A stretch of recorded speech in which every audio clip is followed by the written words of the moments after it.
तो भाइयों और बहनों सब्सक्राइब मारो।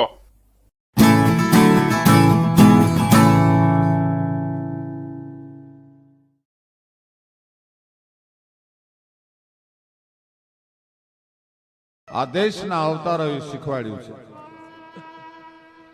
પતિ કેવો હોય, બાપ કેવો હોય, દાસ કેવો હોય, જનેતા કેવી હોય, દુશ્મન કેવો હોય અને મિત્ર કેવો હોય.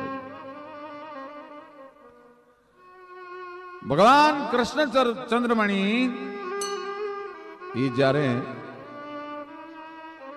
ગોકુળ તજી મથુરા તજી સાગર કિનારે જઈ વસ્યા ત્યાં પણ પ્રભુને મારવા જોધા જરા સનના દશા. ગોકુળમાંથી મથુરામાં, મથુરામાંથી દ્વારકામાં. ઈ ગોકુલેશ કૃષ્ણ છે એ મથુરેશ કૃષ્ણ બની ગયો, મથુરેશ પાછો દ્વારકેશ બની ગયો અને સોનાની દ્વારકાનો માલિક. પણ એના ભાઈબંધ, એના મિત્ર પોરબંદરનો સુદામા નામનો એક બ્રાહ્મણ, એક વિપ્ર, એને ખબર પડી કે મારો મિત્ર, મારો ભાઈબંધ એ દ્વારકાનો મહારાજા બન્યો. તું બન્યો દ્વારકાનો ધણી, જ્યાં છોગાળા રણ છોડ, ત્યાં તો મારા અંગના મરોડ, પછી હવ પલટાણા સાંભળા. સાહેબ પોરાના પલ્લા છૂટે છે સુદામાને. મારો ભાઈબંધ દ્વારકાનો અધિપતિ બન્યો. ઈ દ્વારકાના અખૂટ વૈભવમાં આળટવા વાળો ભગવાન કનૈયો છે. ઈ એક દિવસ સાંજના ટાણે ગોકુળ સામે જોઈ અને રોવે છે. ઈ ઉદ્ધવે જ્યારે ભગવાન કૃષ્ણને રોતા જોયા ત્યારે કીધું, પ્રભુ હવે તને કયા સુખની ખામી છે, શું કામ રોવસ તું? દ્વારકાનો ધણી ભગવાન દ્વારકેશ એ બોલ્યો છે, ઉદ્ધવ એ તને નહીં સમજાય બાપ, હું શું કામ રહું છું એ તને નહીં ખબર પડે. કારણ કે દ્વારિકામાં કે છે મને એ હવ પ્રભુજી પધારો,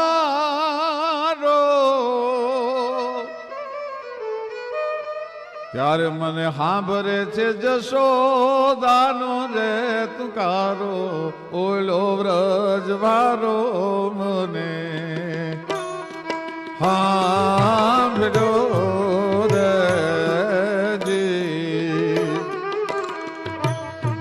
સાંભળ્યો છે જમુના દીનો રે કિનારો, ગાજ વ્રજ વારો મને સાંભળ્યો રેજી.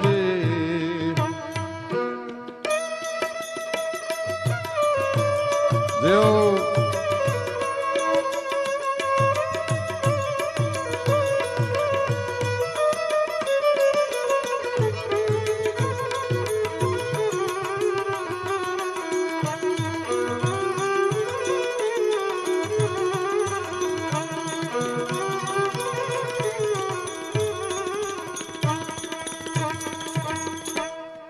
દ્વારિકાની ગલીઓમાં અગ્નિ ભાજો,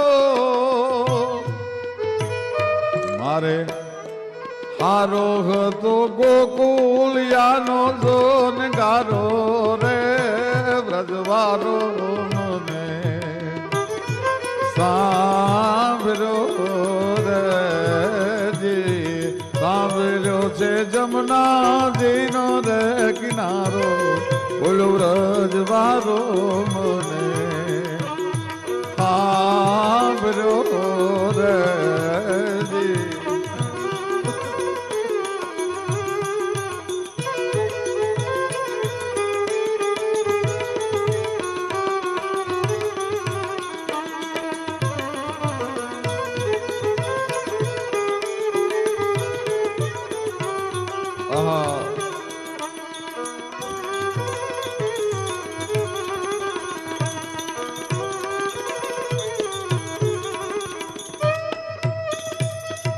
દ્વારકામાં કે છે મને હો પ્રભુજી પધારો, ત્યારે મને સાંભળે છે મારી જનેતા જશોદાનો તુકારો વ્રજવારો મને સાંભળ્યો. મને પ્રભુજી કહેવા વાળા અહીંયા ઘણાય છે. પણ અમૃત ભરેલ આપ તુકારો જનની તણો, બીજા ભણશે બાપ એ તો કોરા આખર કાગડા. માના ટુકારાનું અમૃત મને યાદ આવે છે ઉદ્ધવ. અને દ્વારકાની ગલીઓમાં અગ્નિ ભાર્યો એથી હારો હતો મારે ગોકુળિયાનો ગારો રે વ્રજવારો. મને હાંભર્યો, બધાએ હાંભર્યા. એમાં એનો ભેરુબંધ, એનો ભાઈબંધ, એનો મિત્ર, એનો સખા એ સુદામો હાંભર્યો ભાઈ. પણ મહારાજાની બેડીયું પગમાં પડી ગઈ છે. સુદામાને મળવા કેમ જઈ શકાય રાજવૈભવ મૂકીને? અને આ બાજુ સુદામા ને ગરીબી આંટો લઈ ગઈ છે. એક ટાણાનો અનાજ નથી. ગોરાણીએ બોલાવીને સુદામાને એટલું કીધું, સાંભળ્યું કે શું આજ તો છોકરાઓને સમજાવીને ભૂખ્યા હુર આવ્યા છે, પણ કાલ સવારે જમવાનું માગશે તો હું દઈશું. એક કામ કરો ને, તમારા મિત્ર દ્વારકાનો અધિપતિ ભગવાન કૃષ્ણ કનૈયો જે છે, કૃષ્ણ ચંદ્રમણી છે, એની પાસે માગવા જાઓ. મદદ કરે ને આપણું દારિદ્ર ફીટી જાય. અરે ગાંડી, હું અજાચક બ્રાહ્મણ, મારાથી કોઈથી દુનિયાની સામે લાંબો હાથ થાય નહીં. કયા માટે હું કૃષ્ણ પાસે માગું? કે ભૂદેવ, કૃષ્ણ પાસે માગવાનું ન હોય એ સમજી જશે. લીંબડી કવિરાજ શંકરદાનજી લખે છે, અંતરના ઊંડાણની ક્યાંય ચોરે ન ચર્ચાય, પણ કોક વેધુ પાછું વંચાય સીતની વાતું શંકરા. કવિ કાગ તો ના પાડે છે કે મિત્રને વેધુને તો કહેવાય જ નહીં. એને તમારા દુઃખના રોદડા તમારા ભાઈબંધ પાસે, તમારા મિત્ર પાસે ન રોશો. કારણ કે અંતરના વિપતની વાતું ભેરુને નો ભણાયજી. ઈ જો હાચો હેતુ હોય તો એ તમારું સંકટ સમજી જાય. બાજગે ના ભરોસે રેવાયજી. ભાઈ એના ભરોસે રેવાય. એને કૃષ્ણને કહેવું નહીં પડે તમારે. ગોરાણી, હું ત્યાં જાઉં, મારે કંઈક લઈને જવું પડે. આપણી પાસે કાંઈ નથી. ગોરાણી, ખાલી હાથે હું કેમ ભાઈબંધને મળવા માટે જાઉં? એના છોકરા હોય, કૃષ્ણ મારી ઓળખાણ કરાવે, હું એના છોકરાના હાથમાં હું દઉં? મારી પાસે કાંઈ નથી ગોરાણી. હવાસેર તાંદુલ જે હતા, સવારમાં છોકરાને રાંધીને ખવડાવવાના, એ તાંદુલની પોટલી ભાઈ વાળી હો. અને હાંજે ગોરાણી તાંદુલની પોટલીને સીવવા માટે બેઠી. પણ કવિ એમ લખે છે કે ગોરાણીએ, સુદામાના પત્નીએ તાંદુલની પોટલીની હારે એમાં સામળિયાને સીવી લીધો. ભાઈ, ભગવાન કૃષ્ણને સુદામાના પત્ની એમ કહેવાય કે પોતે તાંદુલની પોટલીની હારે અંદર પોતાના સ્નેહની ગાંઠથી સીવી લીધો હતો. અંદર ભાઈ આવ્યો છે, દ્વારકા આવ્યો છે. સોના ને દ્વારકાનો માલિક આ ગરીબ બ્રાહ્મણને કોણ મળવા દે? દરવાનો રોકે છે. અરે મારો ભાઈબંધ છે, એને મળવા માટે આવ્યો છું કૃષ્ણ. અમે એક જ ગુરુના આશ્રમમાં, સાંદીપનીના આશ્રમમાં ભણતા હતા. કોક જઈને કયો તો ખરા, તારો મિત્ર સુદામો આવ્યો છે. હવે જા જા, તારી જેવા અહીંયા કેટલાય હાલી નીકળ્યા છે. તને કૃષ્ણ તારો ભાઈબંધ હોય? કોઈ માનતું નથી ગરીબ બ્રાહ્મણની વાત. એક દી, બે દી, ત્રણ દિવસના ઉપવાસના કડાકા દ્વારકાની બજારમાં થયા. બગલમાં જે તાંદુલની પોટલી દબાવી રાખી હતી, એ સુદામાએ હાથમાં લઈને દરવાનને આપીને કીધું કે મારો પ્રાણ નીકળી જાય દ્વારકાની બજારમાં તો મારી આ તાંદુલની પોટલી પહોંચાડીને કૃષ્ણને કહેજો તારો ભાઈબંધ સુદામો પોરબંદરથી આવ્યો. તો બસ એટલો સંદેશો તો આપી શકશો ને. એમાં એક જણાને એમ થયું કે હોય તો હોય ખરો. એક બાજુ જગતની સમૃદ્ધિ છે અને એક બાજુ જગતની ગરીબાઈ છે. હોય તો હોય હો. અને દરવાને જઈને અખતરો તો કરી આવ. શું કહે છે ભગવાન? ભગવાનની પાસે જઈને કીધું, પ્રભુ હિંડોળા ખાટે ત્રિલોકનો નાથ ત્રિભુવનનો અધિપતિ હિંડોળા ખાટે હિંચકે છે કનૈયો, પટરાણીઓ હિંચકા નાખે છે. પણ આજ દરવાને જઈને કીધું, પ્રભુ એક ત્રણદીથી પોરબંદરથી બ્રાહ્મણ આવ્યો છે અને એમ કે છે કૃષ્ણ મારો મિત્ર છે, અમે એક જ ગુરુના આશ્રમમાં ભણતા હતા. 3 દિવસથી તમને મળવા માટે તલખે છે પણ અમે આવવા નથી દેતા. આજે એણે એમ કીધું કે જો મરી જાઉં તો મારી તાંદુલની પોટલી પહોંચાડજો, એટલે કહેવા માટે આવ્યા છીએ. પણ સુદામો જ્યાં શબ્દ સાંભળ્યો ત્યાં તો ત્રિભુવનના અદ્ભુત ગડગડતી દોટ મૂકી હો ભાઈ. આવ્યો મુજ બાપલિયો આવ્યો, સાચો મુજ સ્નેહી આવ્યો, બાળા પડનો ભેરું આવ્યો, ગોકુળ યાના ગીત લઈ આવ્યો, આવ્યો મુજ બાપલિયો આવ્યો હો. દોટ મૂકી ભાઈ જગતના નાથે. પણ ખબર પડ્યા ને વાલો એ દોડા ગીરધારી, પછી ત્રિક મેં લીધો છે જેને સોન તેડી, એને આહુડા ખળક્યા આંખથી રે જી.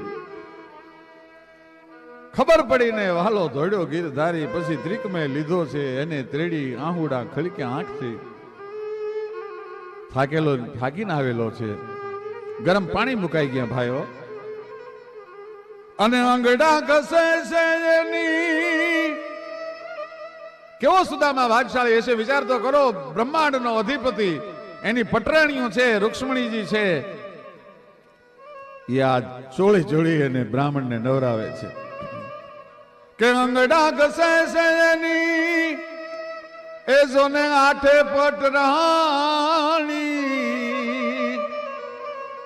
અને ત્રિક રેડે છે જેને સોન પાણી, એ પાહોલી જા તો જા એને પ્રેમથી રેજી. આજ સુદામાજી દ્વારિકામાં સોન આવ્યો, એ દર્શને દીના નાથને રેજી. નવરાવી ધોરાવી તૈયાર કરી અને બગલમાંથી તાંદુલની પોટલી ખેંચી લીધી. પોતે તાંદુલની મુઠ્ઠીઓ ભરી ભરીને કૃષ્ણ મીંડ્યા ખાવા. સુદામા બાળપણ યાદ આવી ગયું. બાપ શું તારા તાંદુલમાં મીઠાશ છે. રૂકમણીજીએ કાનમાં કીધું કે એકાદી મુઠ્ઠી મારા માટે રાખજો, કારણ કે ન્યા સુદામાને આપવાનું છે, મારે આપવાનું છે. તમે કાંઈ નહીં કરી શકો, હું લક્ષ્મી છું, એટલે એકાદી મુઠ્ઠી મારા માટે રહેવા દો. કે તાંદુલ જમે ને વાલો એ વારે રાણી રૂકમણી, એક મુઠ્ઠીના બદલામાં મારે એને વૈભવ આપવાનો છે. પ્રભુ એક મુઠ્ઠી તો મારા માટે રહેવા દે ભલા માણસ. 1 દી 2 દી 5 દી 15 દી 6 મહિના સુધી સુદામાને રોક્યો છે. રોજ નવા નવા પકવાન બને છે, જમાડે છે. સુદામા બિચારો આંખ બંધ કરે ત્યાં એના ભૂખ્યા છોકરા દેખાય છે. પણ શું કરું, આ કૃષ્ણ કેવો કઠોર થઈ ગયો. 6 મહિનામાં એકેય દી મારા ઘરના સમાચાર પૂછ્યા નહીં. મારી પત્ની શું કરે, મારા બાળકો શું કરે, મારી આર્થિક સ્થિતિ કેવી છે, મારી ગરીબાઈ કાંઈ પૂછતો નથી. આટલો બધો માણસ બદલાઈ જતો હશે. વલણ અવળું નિહાળી વિશ્વનું કાં ગમ કરે નાઝીર, સમય બદલાય છે ત્યારે બધા બદલાઈ જાય છે. એટલો બધો વૈભવમાં એને વૈભવનો નશો ચડી ગયો.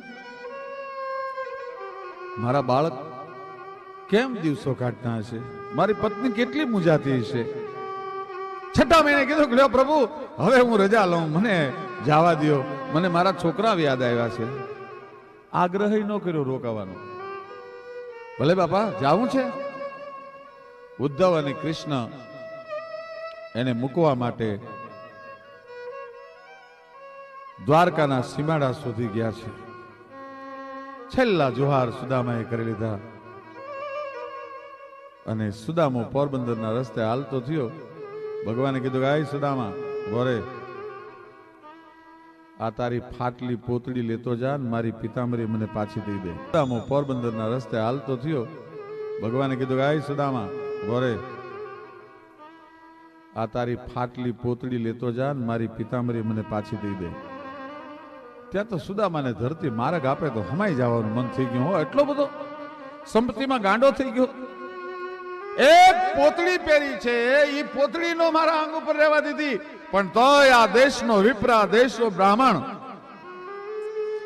એ ત્રિલોકના નાથનો આભાર માને છે કે એક પોતળી જો કૃષ્ણે મને આપી હોત ને તો કોક દીક તો એમ કહેત ને કે આ પોતળી આપી હતી મારી હતી. હે પ્રભુ, તે મારું અજાચક વ્રત જાળવ્યું છે, તોય આભાર માને છે ભગવાનનો.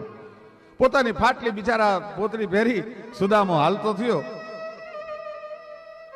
એ સુદામા જ્યારે હાલતો થયો ત્યારે ઉદ્ધવે એટલું કીધું, પ્રભુ એક ચપટી તાંદુલમાં રૂક્ષ્મણીજી અને મહેલ ખડા કરી દીધા છે. તમે જો જરાક કાનમાં હાલતી વખતે સુદામાને કીધું હોત ને કે તારું દુઃખ તો હજારો જોજન દૂર વહી ગયું છે, તારા છોકરા સુખી છે, તારા પત્ની સુખી છે, તો બિચારા આ બ્રાહ્મણને દ્વારકાથી પોરબંદર સુધીનો થાક ન લાગતો. ત્યારે કૃષ્ણ રોતા રોતા બહુ સરસ બોલ્યા છે, ઉદ્ધવ, મારા આંગણે 6 મહિનાથી માગવા આવવા વાળો માણસ પોતાના મોઢેથી માગી ન શીખ્યો હોય તો હું દેવા વાળો કયા મોઢે કહી શકું કે મેં તને એટલું દીધું છે, મારાથી ન બોલી શકાય. અને એના માટે કવિની કલમ હાલે કે ચપટી ચોખા મંગાવી દીધું, વાલે બધું કુબેરનું દ્રવ્ય રે, વાલે બધું કુબેરનું દ્રવ્ય. એ જી નાથના નાથે એ મેર કરી ગણ માનું નથી, અપ સાહેબ બનું મિત્ર તો બનું જેવો, સુદામા ને માધવા જેવો, બનું મિત્ર તો બનું જેવો, સુદામા ને માધવા જેવો.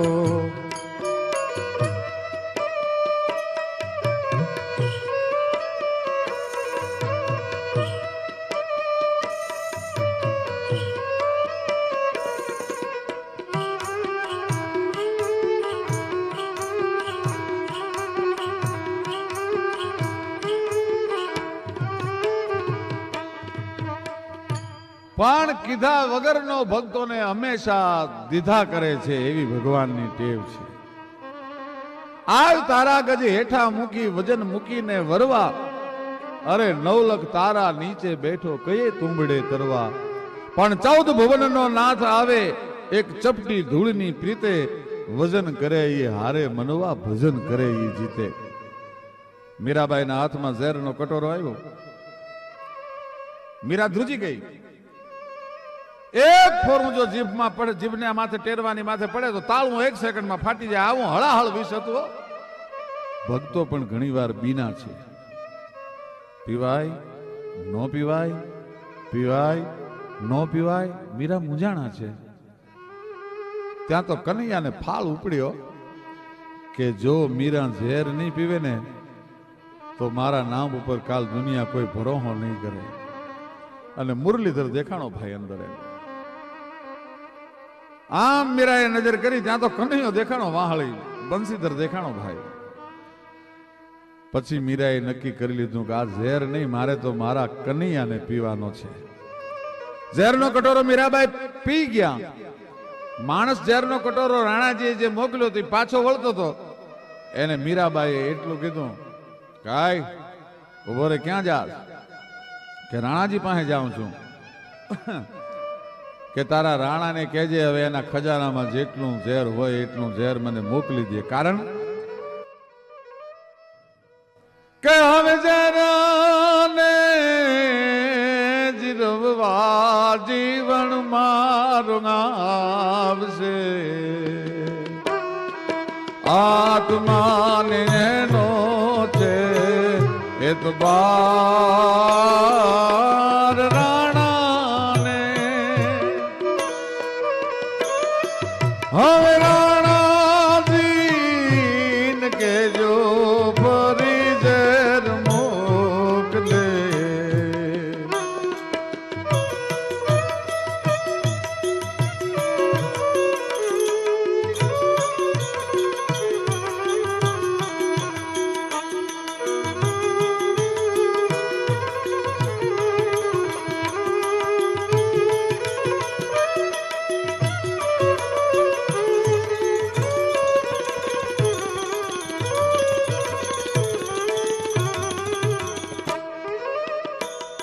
મારું હૈયું રે રે હોઠે દિલતા. વીરાભાઈ શું કે છે? અમારા ભગુભાઈ રોહડિયા નામનો કવિ, દેવ કવિ, એ લખે છે કે ઝેર પીધા પછી એને બળતરા નહોતી પડી, પણ હૈયું રે હોઠે જેન દિલતા. રૂવે રૂવે ઉઠે છે રણકાર રાણાને. હવે